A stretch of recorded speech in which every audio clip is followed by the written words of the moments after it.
I thought I'll start while you're having a drink, mate. That's probably the best time for it. So, hi guys, welcome back. Welcome back not only to you, but to me. Yes. And it's nice to be back here. I've, missed setting all this up and The joys of our studio. being back in front of you and being back next to you, my friend. Oh, thank you, I know. mate. Thank you very much. It's like you've never been away.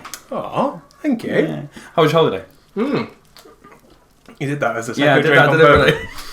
Holiday was really good, mate. Good. Can't complain. Good to Got get it. sunburnt, so something Nice. must have gone right somewhere. Somebody, alright for some taking time off to sun himself on the beach. Yeah, but he's back. Today's episode, first of all, I always forget to do this. My name is Ben. This is my good friend Joe. You can find us both on TikTok. Hope you're following us, and thank you for being here to watch us. Today's episode, we're going to do something slightly different, where we've talked a lot about D&D itself. We've talked a lot about characters. We've talked a lot about us. So this week, we are going to talk about some video games that you can play where for them times when you really want to play some D&D, but your party's busy, your DM's on holiday, you just can't get going, and you just want to scratch that D&D itch, and character creation and world building just isn't doing it. So these games that we've thought of today are the ones that we play, the ones that we think you should play when you need to play some D&D. 100%. So let's get straight on. Let's go straight on. And I think I couldn't start with a better one. I'm going to pass it straight over to you to explain this, and you'll see why very soon. Well, avid viewers of us will realise that I have two passions in this world when it comes to IPs. One of them, as we spoke about before, is Harry Potter. But as mentioned in previous episodes, I'm a big fan of The Witcher in general. The Witcher as an IP, as a book series, as a TV series, and as a game. But mostly the game. The game is what brought me to the world of D&D. It didn't. It brought me to the world of The Witcher. It brought me to the continent. It got me invested. Ironically, I don't know whether this is bad or good, but started at the third one. That's fair enough. Yeah, I've not played the first one. Yeah. Something I'm going to get to. I think you'd find it hard pressed to find many people that probably, when you bring up The Witcher, would go to the first one as their first port of call. Would know that there was a first and a two. I think I've spoken to people before that the only reason they know that The Witcher 3 is the third one in a series is because it's got 3 in the title. Like, when it's one like you don't really need to play the other two. We've gone on a complete side tangent about The Witcher 3 now. I love it. You don't need to play the other two. I mean, it's lovely, it is brilliant, it's fantastic, it rounds off the story, and for somebody that's read the books and is a fan of the books and is a fan of the series as they're going through the books, the games are technically non-canon. Yeah. They actually they happen after the books, but they've gone non-canon so they can do what they want. And it's really good. The reason it is perfect for D&D, and I think it's quite obvious, it's just the setting is perfect. 100%. The setting of... I call it Sword and Shield. Yeah. So it's very medievally, but there's a bit of magic in there. There is, obviously, monster hunting. A big part of D&D is the monster hunting and the monsters. Endless amount of dungeons, endless amount of boss battles. And it just... I think I'm on my 6th playthrough, start to finish, of all That's these. amazing. And it's just... Because one of them games as well... This is a D&D podcast, I promise. But there's one of them game to go out. But you can... In 6 times, I've never played it the same way. No, definitely. That's probably going to bring me on to my sort of thought processes. One of the big things about D&D as well is choices. Mm-hmm. You could go an entire session and you make, let's say, quote unquote, the right choices or quote unquote the wrong choices. Mm-hmm. And they all lead to different variables and things that happen, things that might not happen, and The Witcher does exactly the same. Yeah. One that sticks in my head is I'm going to butcher the quest or whatever when I recall it, but there was a tree, an ancient tree, and you had to decide whether you killed it or spared it. And, like you say, the choices that then come down to it lead you to then play through it again and have a completely different experience. I watch him, and I'm really sorry for not remembering the name of the channel off the top of my head. It's something I've only just started watching on YouTube, but I think it's 8 years since The Witcher 3 came out. Probably about and that. He's video after video after video of things you didn't realise, and there's 30 or 40 of these videos, all with 5 points in. It's a game where you are never going to see everything. No. You're never going to see everything. Even if I assume, that guy on YouTube, he will have not seen everything this game has to offer. No. And like you said, with the branching storylines and the decision making, I think it's fascinating how an interaction, a seemingly innocent interaction with an NPC, can then affect the quest line further down the line. And then you might find out that there's an odd bit of dialogue. Well, actually, that dialogue's a glitch and it's been left over if you did this way, and then that makes you go back and go, right, well, I'm going to go back and I'm not going to kill that guy. It's not just about the 3 different endings with the Ciri. I'm not going to, there's no spoilers, but there's 3 different endings for Ciri or for Geralt. It's just so much interaction and development and storyline development in that, and that ties directly into why we personally, me and you, love Dungeons and Dragons, we've had campaigns where a seemingly innocent interaction with an NPC has led to the boss being slightly different. Yes, yeah. Has led to more information being found out about a certain monster. Has led to information about someone's past. It's led to NPCs having to die. Yes. Because I gave him every chance to reward us efficiently. That'll all become apparent in future episodes. But The Witcher 3 for me is perfect. I'm gonna maybe throw a curveball in now. Yeah. At the behest of maybe getting beheaded by all Witcher fans. And there's one thing I'd like to see change in maybe the upcoming Witcher game that they're making. Yeah, the much anticipated one. Yeah, and there's one thing I'd like to see that would almost be the icing on a cake of this D&D itch. Let me make my own character. Yeah, I'm all for that. We've done Geralt. We've Yeah. got a beautiful story with Geralt, and we've also now got a fantastic TV series which follows Geralt as well, and we get to see that story live in front of us. Yeah.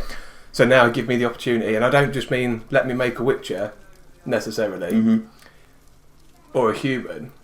Let me have a bit of fun with it. Yeah. Let me make what I want to make. Yeah, and I think that's a really valid thing. I think even away from the D&D comparison, a lot of people in that sort of the community are going, with this next one, where are we going to go? It would be really interesting to make our own Witchers, to make our own, what school are you going to be from, what's your chosen sort of fighting stance and stuff like that. The other thing I would add on top of that is I'd quite like, and this is going to get me lynched by every Witcher fan, I'd quite like some sort of co-op party mechanic, almost MMO, almost Destiny-esque sort of homeworld. I know games as a service has been panned and canned. I'm not one of them people. I quite like it, and I would love to be able to have a homeworld of maybe Novigrad or wherever, and you pick up your quests and you go out into the world and lead to bigger monster hunters. So then you get them raid style. So you can know everything about this beast, you can track it, you can prepare yourself, but unless you've got an efficient party and an efficient, well-made party and a good group of people to play with, it's going to be tough. A little bit like Monster Hunter World, that sort of thing, where you needed the party with you to defeat the bigger creatures. And I think that would then tie it even closer back into D&D, because that's exactly what we're doing in D&D. And what I'm going to do is I'm going to take the party aspect that you just mentioned and roll that straight over now into the next one on the list. See, I know what's next on the list, and I was going to take your customisation and own character thing and roll that onto the next one on the list. So the next one we've got on our list then for scratching your D&D itch when it comes to playing video games is Dragon Age Inquisition, but equally, maybe even Dragon Age Origins and Dragon Age 2. I know they're slightly older games, and I'm well aware Dragon Age 2 is probably the most disliked one. Yeah, the least liked, I think, is the best. I have a bit of a soft spot for Inquisition, and if my memory doesn't fail me, I got it on PS4 not long after I'd got a PS4. So it was at that time where the PS4 was brand new, there wasn't many games out, you sort of played what there was, and Dragon Age Inquisition slowly came along. It was one of those first games that I got, and it has a bit of a soft spot in my heart because it was one of those games that kept me occupied for hours. Yeah, I think there's always something to be said about a game that you can play into the night, isn't it? And it was brilliant. And it does exactly like you said what I would change about The Witcher 3. It gave me a character creation. It let me choose, and I can't remember the race for the life of me, the bull type race. And I thought that, I remember seeing that as an option and thinking, wow. Yeah, we'll play that. I've never played a game where I've had such a cool looking character. Yeah. And then if I bring that back to D&D, when I look at the characters I can make in D&D, and you're like, I can be an Aarakocra, I could be a Birdman, you could be a rabbit, you could be a Haragon. Exactly. And the way that Dragon Age captures that ability to look at the screen and go, that's cool, that's how I want my character to look. I think with Dragon Age, especially with Inquisition, it was one of the first games I played that had that in-depth character creation. So you weren't just picking your colour of your eyes, you were picking the angle they were at and the depth of them and that. I'd had a little bit of experience with that as a big WWE fan, a big creator of wrestlers on the WT things and stuff like that. And to see that sort of robust character creation come into a game was quite fantastic. I'd also, quite blasphemously again, as I have been berating everybody I've met that's not watched House of the Dragon yet to go and watch House of the Dragon because it's incredible. we'll watch it. We're also going to watch Rings of Power this weekend. But I'd come to Game of Thrones like years after everybody else. I used to be a little bit of a, well, I'll read the book first, but so I see what, and I've done that. I did read all the books before I got to Game of Thrones. So when I got to Game of Thrones, and I was obsessed, a bit like I am with House of the Dragon at the minute, I was absolutely obsessed, and I was like, I want to play a game that captures that sword and shield, bannermen, knights thing, and then Christmas morning, Mum comes to see the kids and goes, I've got you a bit of something, and it's Dragon Age Inquisition. Oh, nice. And I was like, you know what? I never play tank, I never play sword and shield, but I'm gonna, and I played as this knightly sword and shield badass bastard. Nice. And I all the way through, I was like, it's just like Game of Thrones. I was the worst tank in history. I was the most useless. Don't know how to tank. I don't know what abilities to take. I don't know how to level up efficiently. But my God, I was having so much fun pretending to be in Game of Thrones. That's amazing. It's fantastic. But then you can bring it back to D&D because you can do the same with D&D. Exactly. It's fantastic. That's just what I was about to say. Yeah. D&D is one of the few games. So I'm. If we go off what you said, I'm terrible when it comes to RPG like video games like Dragon Age. I will just pick a melee class, whether it's sword and shield, two-handed. I would normally go down some sort of fighter, berserker route because I don't know why. Tank. That's literally what I will play as a tank. Yeah. That's what I've always played. Come to playing D&D recently, and some of the sessions we've been playing, it's captured my attention of one of the few things that's made me go, I'd like to play a wizard.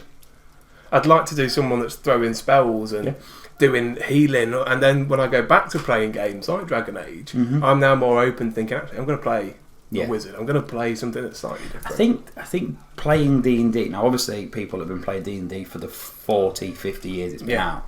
Will obviously experience this a lot more than us. But we came from video games. We did video games first.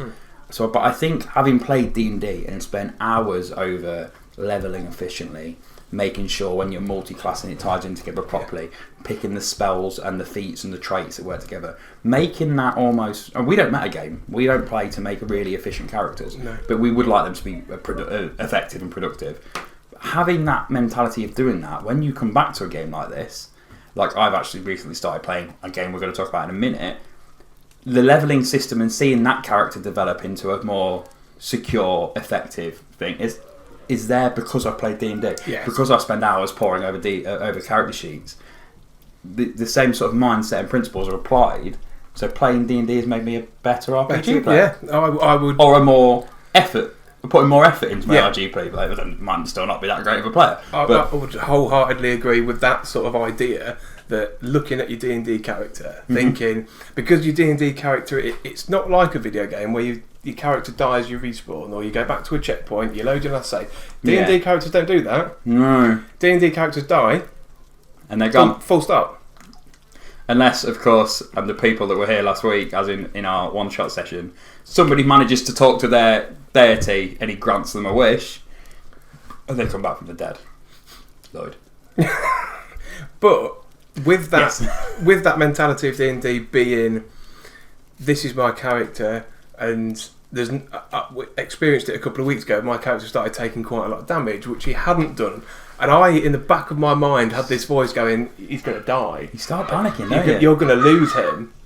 And I couldn't believe the dread that I felt of losing that character. Because I felt like I'd put so much time into that character. Especially as well, that, again, we've said this before, the two characters that we play the most are our first characters. Yeah. We've still got them. All these sessions later, we've still got these characters, they're still going. And we plan to take them into future campaigns and stuff like that. But, you know, in my first session... Bran got hit by a bugbear for like 9 points of damage. Well, I only had 11 hit points at the time. Yeah. And all of a sudden it's like, well, I want to play Bran a certain way, but I also don't want him to die. And that mentality of learning how to manage that and make sure he can stay alive is something that I can then take back to video games. Definitely. It's brilliant. So you hinted at the next game that was going to go into. Yeah. And it's sort of like a maybe threefold... Well, to sum the games up, it's the Elder Scrolls series. It is. Yeah. Specifically, I am playing Skyrim again. I say it again, never finished it. Really? Yeah, I know. I'm really annoying our fan bases at the minute. It is surprisingly a very short game if you do nothing but the main story. Yeah. I'll be honest with you. This is going to be a bit blasphemous, as I know a lot of people do like Bethesda. I find Bethesda games a little bit boring. I've tried playing Fallout 4. This is my third or fourth attempt to play Skyrim, and I'm aware that I go into a game which is about walking around and killing things and solving things. But the first time I put Skyrim in, it was on PS4, and I was a good 30 minutes in when I went, I've not really done anything. It's just, I've walked to a town. Yeah. Only now being older, having a more RPG mind, having a more sort of mature mind where I can think and plan out attacks and plan out routes I want to do. I can appreciate it. I'm having a ton of fun playing Skyrim. Little story about how I got into it. One of my favourite YouTubers is currently playing Oblivion for the first time. Oh, wow. I absolutely love Many a True Nerd. I'm gonna tag him down below. He doesn't know who I am, but he's gonna get a tag. Amazing. I got into it by watching. He does Hitman walkthroughs. Oh, amazing! And I got into Hitman walkthroughs, and then I started watching other stuff, and then from there I've watched loads of series. Anyway, he started doing. He's a big Bethesda player. He started doing Oblivion, and I thought, well, that looks really cool. It fits in. It's going to scratch that D&D itch when the guys aren't about. I can jump in, play as an elfy crossbowy guy. But I also don't want to just play what I'm seeing on screen, so I'll play Skyrim. Download Skyrim, get it through my Game Pass anyway. Yeah, I'm having a ton of fun. It's that nice sort of balance, Skyrim, isn't it? You can make a character. It's got that element of building a character, making it. And what it also has, which is really nice, is that flexibility that you're not tied into a certain way of playing. You could play 90% of your time on there with a sword and shield and go, meh, fancy a bit of magic now. Yeah. And there's nothing to stop you from experimenting with different ways of playing. Yeah. Which, D&D doesn't really. No. I think one of the things I love about D&D, and I recently experienced this a lot more, as in, we played a one-shot session last week, and I multi-classed for the first time. And the fact that you can just go, oh yeah, I'm just going to take a level of fighter. Yeah. Just on a whim. Just like, I've got this perfectly crafted pirate assassin who is becoming very, very powerful. Nah, I'm going to just take this. I took a feat. I took a Fey touched feat so that I could do Misty Step. I've never used it. But I can do it. Why did I take that? What's the point of that? It's like when something's shiny, isn't it? I just wanted magic. Is that what it was? Yeah. I do use Hunter's Mark, but... There we go. Yeah. I just took it. Everyone else had a bit of magic. I wanted some magic. I think... Yeah. That just made me laugh. The thing, what I would say is maybe with Skyrim, which is maybe slightly different with our other two games. Yeah. In my opinion, it's quite linear. I think what the pull of Skyrim is that it can be quite linear. Yeah. So you could log on. I think at the last count, last time I checked, the main story is 15 to 20 hours. Like you say, it's not very long. No. That could easily also be 115 hours. I think if you're a lover of the game, like I said a few minutes ago, you could just walk around doing nothing. But if you're a lover of the game and you want to find secrets, you want to dive into NPC stories that you've not seen before, you want to find the little nooks and crannies of the game and explore it all, it will be a lot longer than that and you will get your money's worth. I do agree that it can be quite linear. One of the things you might find as a trend in most of these games we're talking about is that they're not linear.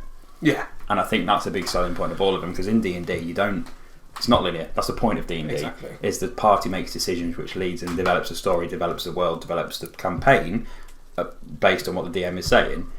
A lot of these games we're talking about now do the same thing. They're you can go in and do what you want.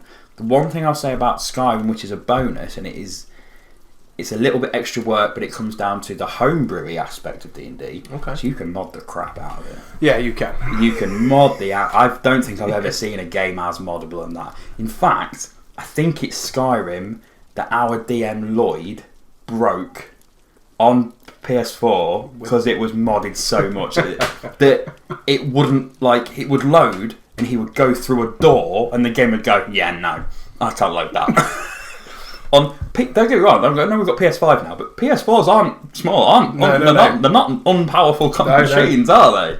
But yeah, so if you wanted to go on and you wanted to say take Skyrim, opens the door and all the dragons have been replaced by Thomas the Tank Engine or something. You seen that TikTok filter where you look at the sky and Shrek walks over the it's like that. It's like, well, that's the end of today, isn't it?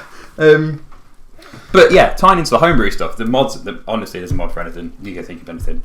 Any mod you can think, anything you would like to mod into that game, someone's going to have made it. Yeah, and it ties in quite nicely, doesn't it? It's like if you, for example, you've expressed how much you're enjoying the new House of Dragons, all it takes is someone to go, you know what, I'm going to mod in some Targaryen armour. I'm going to mod in some Lannister's giant bastard sword that they use for execution. Not Lannister's, beg my pardon.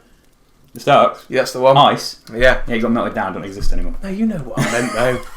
It's been a long time since I've watched that series. Luckily, my good lady wife is watching it from the start, so I'm getting to experience it all over again. Oh yeah, love it. But all you've got is someone to go, that's really cool, I'm going to mod it into the game. Yeah. And then at the time you're there, you're watching House of Dragons, you're rewatching Game of Thrones, you go, oh, I've got a real itch now to play D&D, and I'm really enjoying Game of Thrones. Here's a game that gives me a medieval fantasy setting with stuff that I enjoy. Where I can play as Jon Snow. Yeah. Yeah, that's pretty cool. And Skyrim and the Elder Scrolls are... I think everybody that dislikes them is very valid in disliking them. Oh, of course, I think everybody who's obsessed with them is very valid in obsessed with them. What we're saying is that it will scratch that itch. What I'm going to say before we move on is you mentioned Fallout. And what I'm going to say is I'm well aware that D&D expands further than the medieval scope of things and the fantasy side of things. And if something that's a bit more post-apocalyptic or sci-fi-y and or if a bit nuclear takes your fancy, then they have something like Fallout. Yeah. Which is the same concept, but you've got a completely different setting. Yeah, so I think sort of... I'm just checking, the ones coming up are a little bit different. My bad. No, I'm just... Because what I'm about to say, you'll understand. I think what we're saying from the ones we've just spoken about, the Elder Scrolls, Dragon Age, The Witcher, a medieval-based open-world RPG of sort of any description, and like from going on what you've just said, not even just medieval-based, an open-world RPG is going to give you that tabletop RPG, that D&D, that 5e experience from the comfort of your nice gaming chair. Yeah. When, don't get me wrong, we know, and we're the same, we would rather be sat around the table with the boys pretending to be rabbits. But sometimes you can't. And then them sort of games, the reason I'm going to say the next two are a little bit different, because though there might still be RPGs, a little bit different angle, view. Yeah, they're very different, aren't they? Yeah. So we'll move on to the fourth one, I can't count. So we're going to move on to the fourth one. It's a game called Pillars of Eternity 2. Now this was a game that I recommended to you after I'd finished it. What I'm going to do is I'm going to ask what you thought of it, and then I'll do my views of... Okay. I know your views of it are slightly different to what I thought. Okay, so the first thing, I booted it up, I've created a character, I've spoken to Big God person who wants me to go and kill everything. The first thing I noticed, and we're going to mention him again, I think this is the 7th episode in a row, it's the Critical Role cast that are doing the voices. It is, yeah, it is. I sat there going, that's Matt Mercer. Oh, that's... I've forgotten all of their names now. But you go, recognise that. We've all done it. Yeah. We've watched anime, we've watched TV, we've watched an advert, and you go, oh, is that? Yeah. Is that such and such? It is. And it turns out the version I downloaded from the Game Pass it's a DLC pack, and it had the Critical Role guys in it. And you know what? From that moment, I was like, yeah, this is brilliant. In terms of the game, I'm not a massive fan of the isometric view of a game. Okay. Especially in a game where it's got that customization aspect. See, there's a lot of customization to that game. Again, you can craft your character to the way you want him to look, the way you want him to act, the way you want him to talk. That all seems a little bit pointless to me when my camera's up here. Okay. Do you know what I mean? It just seems a bit... I can get past it. Yeah. It's a camera angle. I'm not the end of the world. The thing I noticed about it, to its detriment slightly, is that you pick up a lot of quests just by being there. And then you go, all right, well, I'm going to knock this quest off. And you end up picking 7 more on the way. I actually went away on holiday for 2 weeks, stopped playing it, came back, loaded it up and went... not really got the urge because as soon as I stopped with that progression all the way through it, I hadn't got that. It seemed a lot of work to pick it back up again. Was my thing.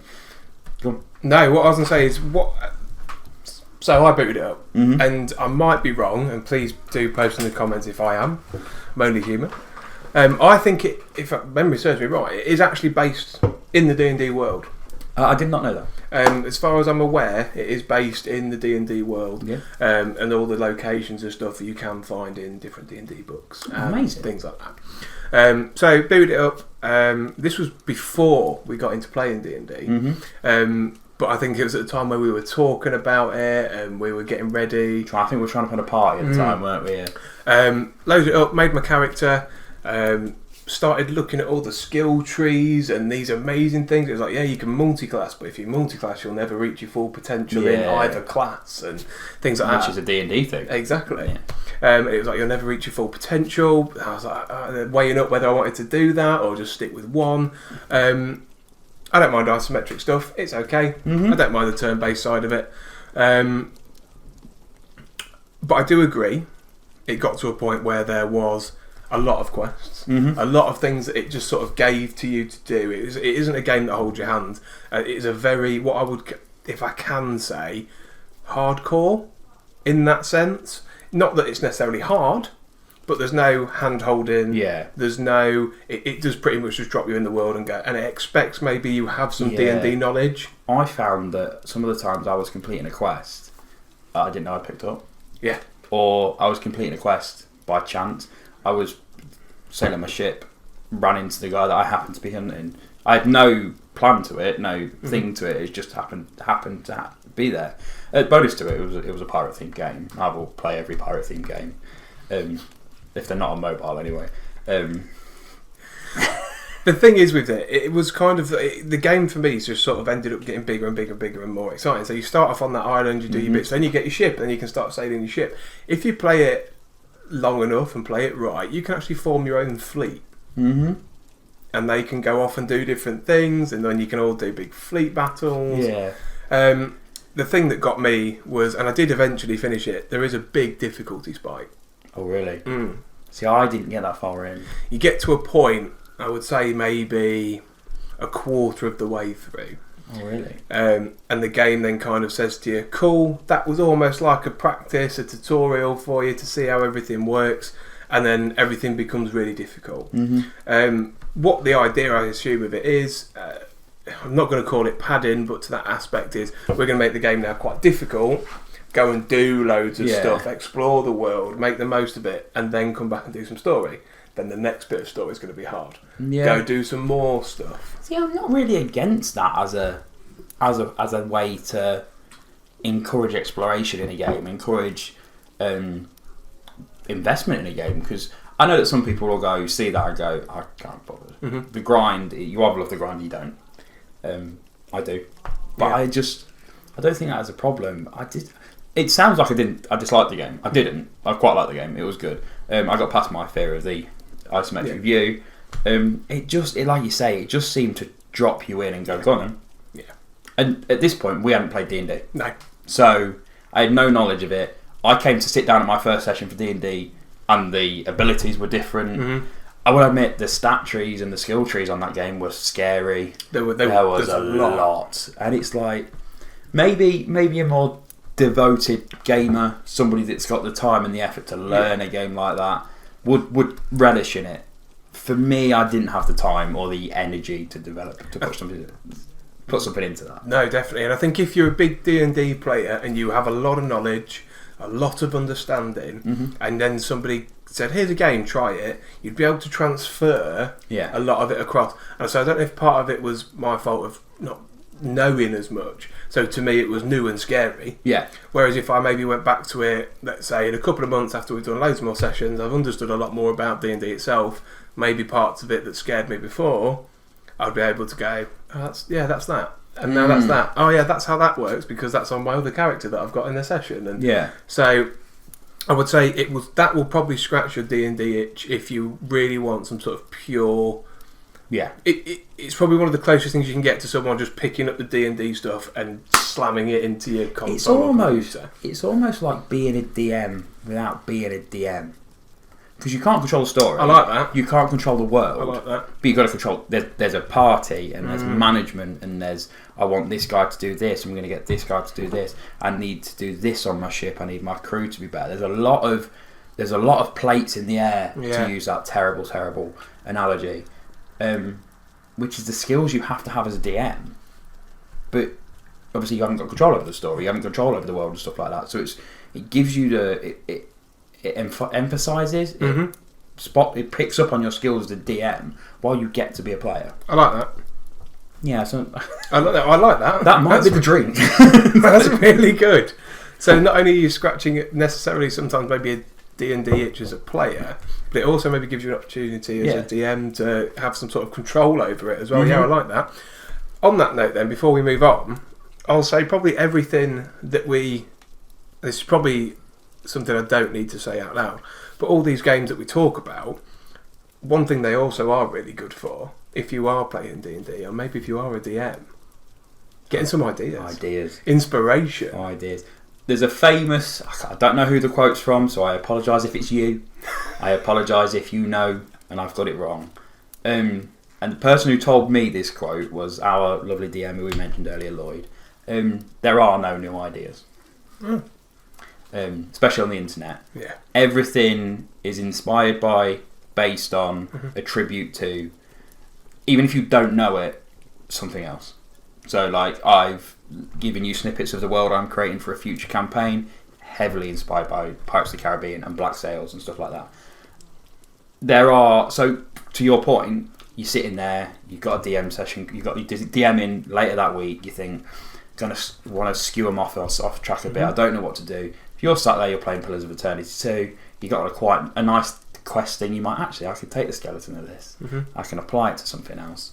Even if somebody's played, especially, to be fair with any of these games, even if someone's played The Witcher 3 as much as I have done, there'll be a side quest I've not done that you can use as a basis to kick something off. Yeah. So, yeah, there are no new ideas. What I'm saying is, with the no new ideas thing, don't be ashamed. It's not a bad thing that you've taken ideas from something you played, watched, read, saw in a session you did somewhere else. You got a chance to be a player one week and somebody did something a certain way. You're like, actually, I love that idea. Don't be it's a perfectly legitimate way to get ideas. Yeah, I like that. Yeah. So moving on from Pillars of Eternity. Yeah. I'm going to talk about Divinity Original Sin 2. I have never played this game. This is all on you. This is all on me. Amazing. So I played Divinity prior to playing Pillars of Eternity quite a while ago. Actually, I actually played it through with Josh. Really? Who I believe you've all now met. Yeah. So that was an experience. No, I love Josh. He's a good lad. So Divinity Original Sin 2. Let me water it down. It's Pillars of Eternity 2, but it's not. But it's not the hardcore experience that gives you. Yeah.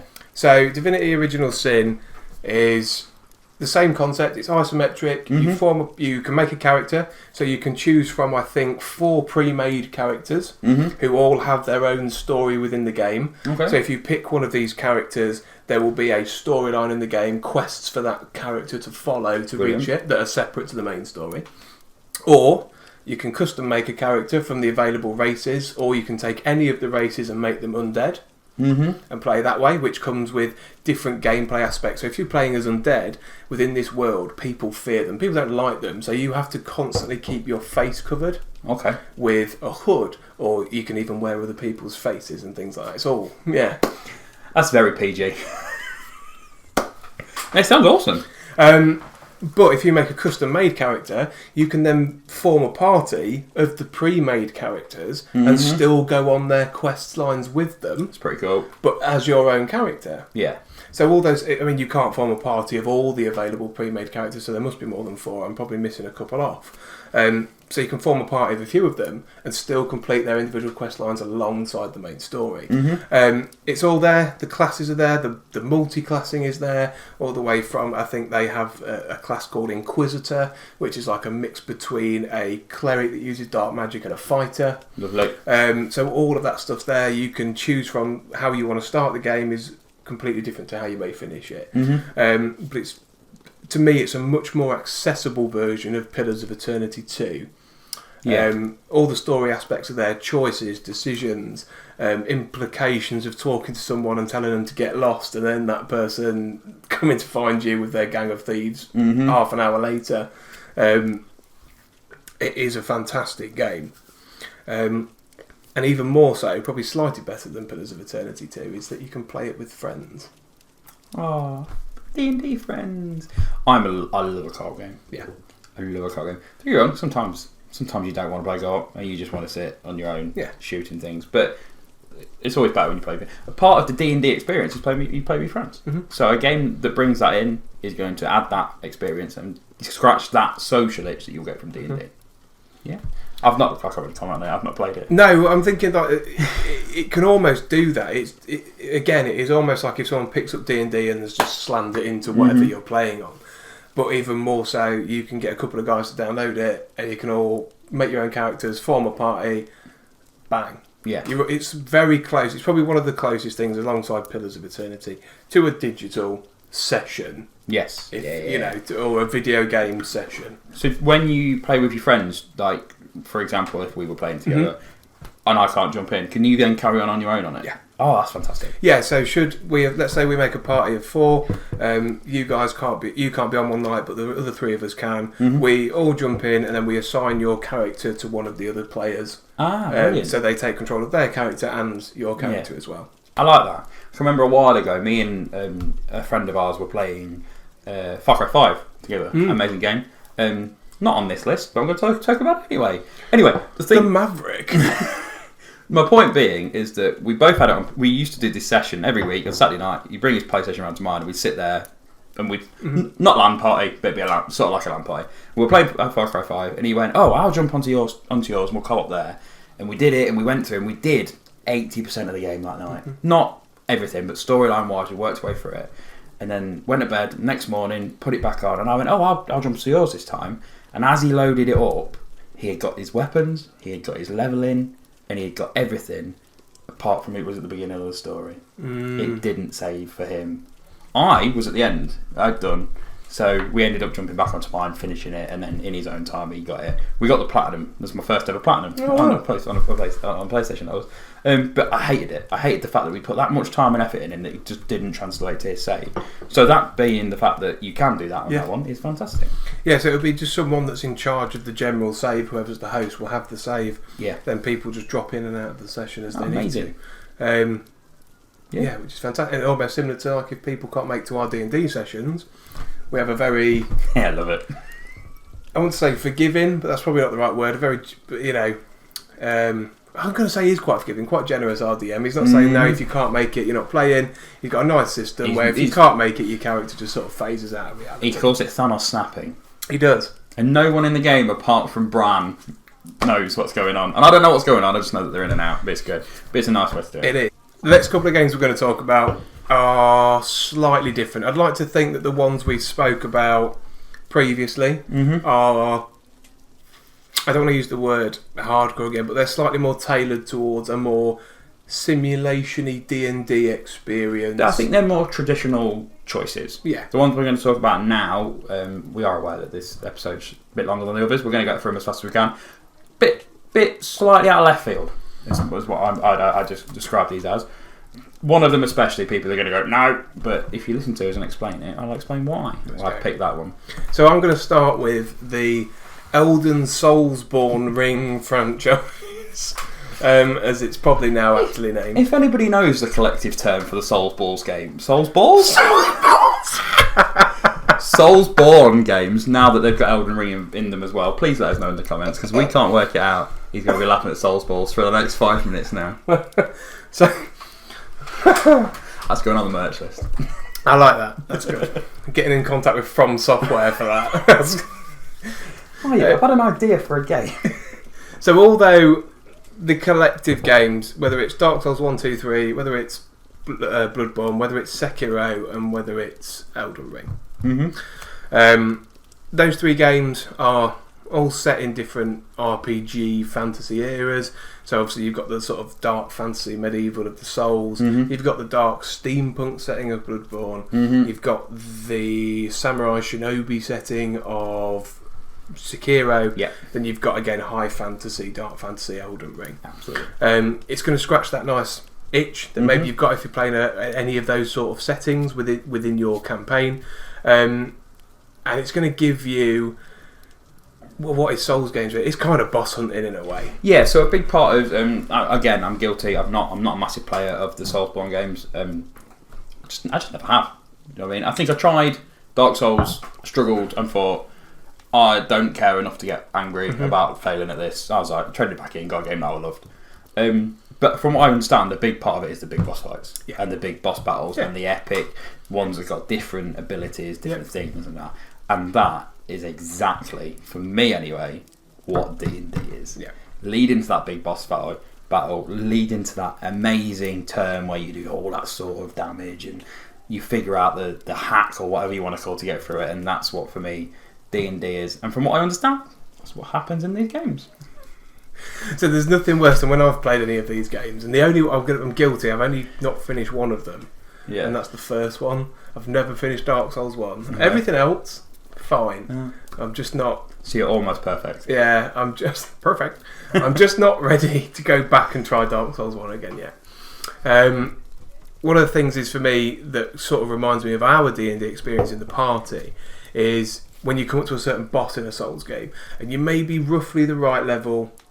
Maybe not, and you go to hit the boss and you see the health bar go down by about that much, and you go, I know that thing can hurt me, and I'm not doing a lot of damage. Start to stay out of the way of this now. Yeah, and that reminded me when we were doing a session a couple of weeks ago, of kind of the boss of the session that we'd bumped into, and all of a sudden it started throwing these attacks out, and a lot of the party started taking a lot of damage, and I remember thinking, well, we've hit it quite a lot, and it's not dead yet.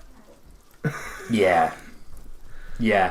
I mentioned that one shot earlier. The only combat we had in the one shot last week was the boss, and the boss, we were all playing at level 11, and our DM, which is a new DM, one of the guys that usually plays, was DMing for the first time, threw a beholder at us, and then explained, I think one of us passed a check to get some information, and explained how a beholder works, and we were like, oh fuck. 2 of us died, 1 of us came back to life. Well, the other one did eventually come back to life after battle. Eventually, I figured out how my spells worked, and we started doing some damage, and we started getting through it. Josh, who was here last week, he threw down some big spell damage, and we managed to. I'm not being big-headed, but I got the kill shot with my with my magical bow. But that whole boss mentality, it was probably the first session I've had that fully encapsulated that boss fight mentality. Don't think we've reached a boss in our main campaign yet. No, probably not in the sense of a boss, big end game boss kind of thing, definitely. Pardon me. They are probably an unconventional choice of games. I think if you're looking for something that's set in an amazing atmosphere, whether it's fantasy, whether it's feudal Japan, whether it's steampunk. Something, again, I'm going to go with something that might give you some amazing ideas. Yeah. Some of the designs and the things you see within those games are just breathtaking. Yeah. And another thing along that path as well, people probably forget, or maybe people that haven't played Souls as much, don't really get that there is so many quests. The game has quests. Yeah. It has NPCs that you'll talk to, and they'll slowly drip feed this quest line to you. And again, even if you do nothing more than think, I'd like to take that idea and transfer it to a session. Yes. It's been done. Critical Role did a Elden Ring. Yeah. One shot, which was incredible, which was fantastic. I mean, that's credit to the Critical Role team that can take that and transfer it and make it entertaining and make it consistent. Like that. Something we're going to attempt later down the line. We spoiler alert. Keep an eye out for that. But yeah, I, from what I know of the games, it really would scratch that. It'd scratch that itch. I'm going to go with this next one, passing it over to you, because this was your idea, and it wasn't until you said it that I kind of got on that wavelength. So let me have a drink. Everyone's gonna hate me. No one's gonna hate you for it. I get it. I'll back you up. So, D&D is first and foremost, whether you are playing monster hunting, whether you're doing big boss battles, whether you're doing combat, whether you're doing wars, whether you're doing puzzle-based sessions, everything. It is about your party. And the more coherent and meta-gamed your party is, the more efficient you will be through the campaign. From a non-narrative point of view, obviously, hope you know by now that we are narrative-based players, we are narrative fans, so sometimes you will get less sort of efficient groups because of that. So I was thinking, we were putting this list together earlier on in the office, and we were sat there thinking, what makes D&D? And we were talking about this idea that it's about party management, but not like Dragon Age would be, where I am in control of all of the party. I am a part of this party, and how can me and Joe and Josh and Luke, there's 2 Lukes, work together to be a most coherent party we can be, that gives us a better chance at taking down a boss, completing a quest, being the best thing. And the first game that came to mind when thinking about group and party efficiency was Destiny 2. Now, I can already feel a lot of you typing away in the comments. It is as far as you can get from the fantasy sort of base of D&D. I can also feel the people that are commenting just because they don't like Destiny. I mean, fair play, don't play it. Right, okay, can't be life. Destiny 2, Destiny 1 as well, because the sort of games are sort of the same, but Destiny 2 is taken out and built on it. You can play it on your own. You will go through it, play it on your own, and you'll be fantastic, and you will have a ball. You can then get together with a group of randoms, and you will have the same. You'll be a bit better. You'll be on higher difficulty. The best time you're going to have playing that game is when you are playing with a efficient, strategized, well put together team, well put together fire team, and you will just. I'm going to do apologise. We need a sound effect for that. Oh. You will have the best time when you are in a team, in a fire team that is efficient and well put together and knows how to work together. You have that relationship with the other people in it, and you can just have a laugh, being good at the game. And for me, that similarity between D&D and Destiny 2 is what puts it on this list for me. No, I couldn't agree more. So I got Destiny 2 when it first came out. Day release. Played through it all on my own. Did all that Destiny had to do, what you could do on your own at the time, and then kind of left it because I felt like there was nothing to do. Recently, about a couple of years ago, maybe a year and a half, got back into playing Destiny 2, had all the DLC, got a party of 5 of us together, and we went, why don't we go and do some of the older raids? Spire of Stars, the Leviathan raid, all of those ones. I fucking hate Leviathan. Leviathan's great. Callus is back as the big baddie as well. Yeah. So we said, let's go and do some of these older raids, because now the game's gone on to I think we were at the Beyond Light DLC, or maybe the one prior. But we said, the game's evolved so much, we've got such good kit and such good stuff now that these older raids aren't really going to phase us. And I'd never had so much fun playing Destiny as I did with 5 friends, all coordinating to play, because it isn't just about coordinating. Right, we need like a warlock, we need a couple of warlocks maybe, and a titan to sponge some damage and some hunters. If you play Leviathan, there is so many parts of a raid that are puzzle solving. It's one of the ones that jumps out to me straight away is one where you have to run round an area. It was almost like a race to run round, but you have to open the gates. And you have to open the gates by people shooting the right symbols. Yes. Again, that party cohesion that you then get in D&D. Yeah. I know you guys experienced puzzles in your previous session. It just is, to me, calls back to that. I think when you pull back the veil of it and you look a bit deeper, even if you are playing on your own, when we put together our D&D characters, and maybe you start a campaign at a higher level, and somebody goes, you can have a magical weapon, you can have magical armour. Let me know what you want. Let's work together. You're going to put that character together to be efficient. So I play Bran Nalro. He is a pirate, but he uses a bow for now. So I've set Bran up to be very sneaky and very archery based. So all of my armour and magical abilities and magical items are set up to make Bran an amazing archer. In the same vein as that, my warlock on Destiny is a Voidwalker. I'm a warlock too. No, I'm not a Voidwalker. What am I now? Stormcaller. I'm a Stormcaller. Force Lightning. Come on. No. Anyway, all of my abilities and all my armour and stats and that are set up to make me the best Stormcaller I can be. That's the same thing. It's in a different genre. Yeah. It's in a different setting. It's in a different world. It's in a different platform. But it's the same thing. And I'm not a fan of shooters. I don't like first-person shooters. But I will play Destiny for hours at a time. And I think you can, if we want to just expand that point a little bit more, Destiny is maybe in some ways quite, I'm not going to say niche, but it's not everyone's taste. No? Not everyone wants to play Space Wizards and that sort of setting. So if we extend it slightly further, you could apply it to The Division. Yeah. I think any sort of, like I said earlier when we were talking about Witcher and what's taken with Witcher, I'm very aware that the gaming as a service, they call it, is that what it's called? The looter shooter, games as a service, it's not for everybody. And in order for it to work, it needs constant updates.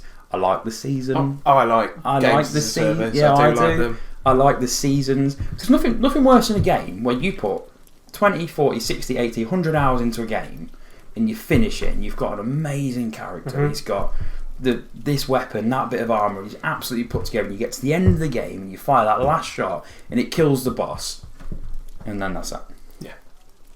So games of service that has that constant evolving world, seasons mentality and that, I'm all for that. That's why I like them. So any game that has that sort of RPG element and that will reflect the ever-changing world of a D&D campaign. So like you say, like The Division, like Monster Hunter, that's bang on the money for me, Monster Hunter, like Destiny 2, like, like the Avengers. Right? Okay, I'm not a fan of the Avengers, but it's the same thing. It plays to my point again. So yeah, give me a hate, but Destiny 2. If you widen it even further, go on. You could look at the Elder Scrolls Online, Guild Wars 2, World of Warcraft. Yeah. The Old Republic. Yeah. It's completely different, but you've got that inventory management, party management, online, playing together, raid bosses. Especially World of Warcraft, raid bosses. Nothing encapsulates a D&D final boss more than a World of Warcraft raid boss. Yeah. And I ain't played one in 20 years. And I'd still go back and play it. We need some footage of Leroy Jenkins somewhere. Leroy. Or as I like to call him, Josh Hanks. Oh, it's a lot better than we usually do. Alright, thumbs up. Ready, guys? Let's do this. Leroy Jenkins!